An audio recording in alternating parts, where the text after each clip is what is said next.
यदि आप आंगनबाड़ी भर्ती के लिए फॉर्म भरना चाहते हैं या चयन सूची का इंतजार कर रहे हैं तो आपके लिए एक नई खबर लेके आ चुके हैं। नमस्कार साथियों, स्वागत है आपका आपके अपने प्लेटफॉर्म करियर एक कदम पर। साथियों, उत्तर प्रदेश में आंगनबाड़ी भर्ती अनवरत रूप से जारी है और सूचना लगातार अपने वीडियो के माध्यम से आप तक पहुंचाता आ रहा हूं। इसी क्रम में चर्चा आज हम करेंगे 2 और जनपदों के बारे में जिसकी चयन सूची आज जारी कर दी गई है। साथ ही साथ एक ECC एजुकेटर की वैकेंसी के बारे में चर्चा करेंगे, यानी उसमें चयन सूची जारी जल्द ही हो जाएगी, जिसके बारे में चर्चा करेंगे। साथ ही साथ हम ये भी देखेंगे कि 4 जनपदों में आवेदन चल रहे हैं, किस किस पद के लिए आवेदन चल रहे हैं, कौन कौन आवेदन कर सकता है, योग्यता क्या रखी गई, इन सभी बातों पर एक संपूर्ण चर्चा करेंगे। देरी न करते हुए वीडियो शुरू करते हैं। वीडियो शुरू करें उससे पहले आपसे निवेदन है कि जो भी साथ चैनल पर नए चैनल को सब्सक्राइब कर लें और वीडियो को लाइक कर दें, जिससे और लोग इसका लाभ प्राप्त कर सकें। तो आइए स्टार्ट करते हैं। शुरुआत करते हैं हम कार्यकर्त्री भर्ती से, यानी कार्यकर्त्री भर्ती का विज्ञापन लगातार चल रहा है, जिसमें हाथरस जनपद में आवेदन जारी है, जिसमें 4 जून अंतिम तिथि रखी गई। जो भी अभ्यर्थी हाथरस जनपद में कार्य करना चाहते हैं यानी आवेदन करना चाहते हैं, 229 के आसपास पद हैं, जिसके लिए आप अंतिम तिथि 4 जून से पहले इन पदों के लिए आवेदन कर पाएंगे। इसी क्रम में आगे बढ़ते हुए हम चर्चा कर लेते हैं ECC एजुकेटर की सूची के बारे में। उसके पश्चात हम बात करेंगे आंगनबाड़ी सहायिका के पदों के लिए जो सूची जारी की गई, जो चयनित अभ्यर्थियों को सूची जारी की गई, उसके बारे में चर्चा करेंगे।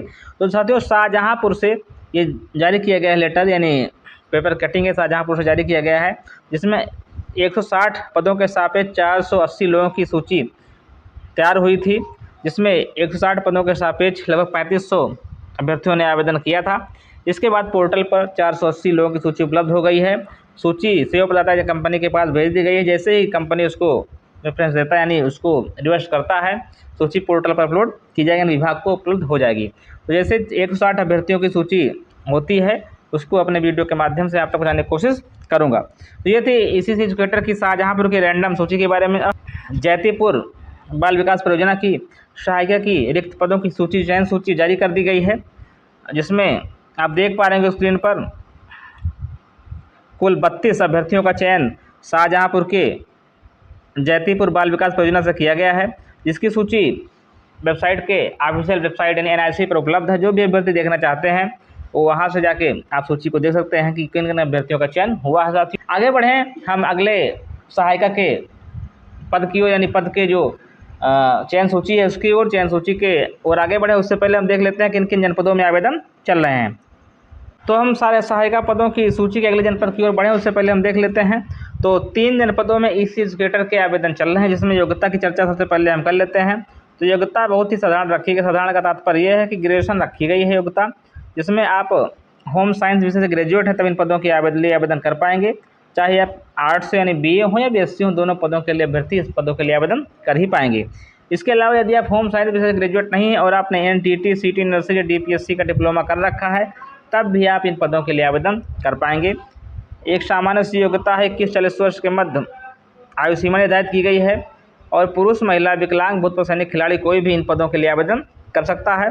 तो ये है आपकी योग्यता। तो 4 जून से पहले इन पदों के लिए आपको आवेदन करना है। ये विज्ञापन जो है मिर्ज़ापुर जनपद का है। इसी क्रम में आगे बढ़ते हुए जो अगला विज्ञापन है वो है बांदा जनपद का, जिसमें भी 4 जून अंतिम तिथि रखी गई है। 90 पदों के सापेक्ष विज्ञापन जारी किया गया है। इसी क्रम में आगे बढ़ते हुए हम बात करेंगे 209 पदों के सापेक्ष जो विज्ञापन जारी हो, जिसकी अंतिम तिथि 10 जून रखी गई है। और रायबरेली जनपद के विज्ञापन पुनः जारी किया गया, किसी कारणवश इसको निरस्त कर दिया गया था।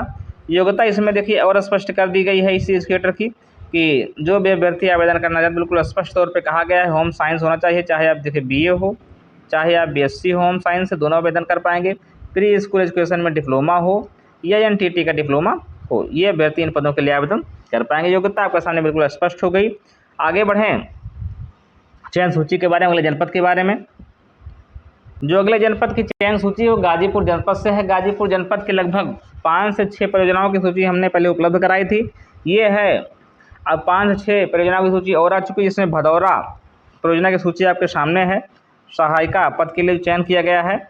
इसमें 61 अभ्यर्थियों का चयन भदौरा परियोजना से किया गया है। इसी क्रम में आगे बढ़ते हुए अगली चयन सूची सादात परियोजना से जारी की गई। इसमें 124 अभ्यर्थियों का चयन किया गया है। जो भी अभ्यर्थी सादात परियोजना से हैं वो इसको देख लेंगे वेबसाइट पर जाकर। इसी क्रम में आगे बढ़ते हुए जखनिया परियोजना से सूची जारी की गई है, जिसमें आप देख पा रहे होंगे कि 106 अभ्यर्थियों का चयन जखनिया परियोजना में किया गया है। इसी क्रम में आगे बढ़ते हुए सदर गाजीपुर की ओर से अभ्यर्थियों की सूची जारी की गई है, जिसमें सदर गाजीपुर में 68 अभ्यर्थियों का चयन किया गया। जो चयनित सूची आपके सामने स्क्रीन पर है, आप इसको आराम से देख लेंगे। बिरनो परियोजना से गाजीपुर के बिरनो परियोजना सूची जारी की गई, जिसमें 94 अभ्यर्थियों का चयन किया गया। चयनित अभ्यर्थी इस प्रकार हैं जो सूची पे दिए गए हैं। इसी क्रम में आगे बढ़ते हुए बिरनो से आगे बढ़ते हुए काशिमाबाद परियोजना से सूची जारी की गई है, जिस 141 अभ्यर्थियों का चयन किया गया है। अगली सूची जो सैदपुर परियोजना से जारी की गई है, इसमें 140 अभ्यर्थियों का चयन किया गया है। इसी प्रकार शहर गाजीपुर सूची जारी की गई है, जिसमें केवल 15 अभ्यर्थियों का चयन किया गया है।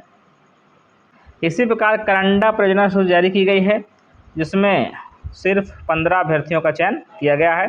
साथियों, इस प्रकार गाजीपुर जनपद की सूची थी जो हमने आप तक पहुंचाई के बारे में, और शाहजहांपुर के सहायिका पद के चयनित अभ्यर्थियों की एक ब्लॉक की सूची, वहीं गाजीपुर जनपद के चयनित अभ्यर्थियों की सूची जो हमने आप तक पहुँचाई। ये सारी सूचियाँ NIC यानी वेबसाइट, जो जनपद की वेबसाइट NIC.in पर मिल जाएगी, वहाँ से आप जाके इसको देख लेंगे। और जो भी अभ्यर्थी अगर चाहते हैं तो हम उनको लिंक भी उपलब्ध करा देंगे।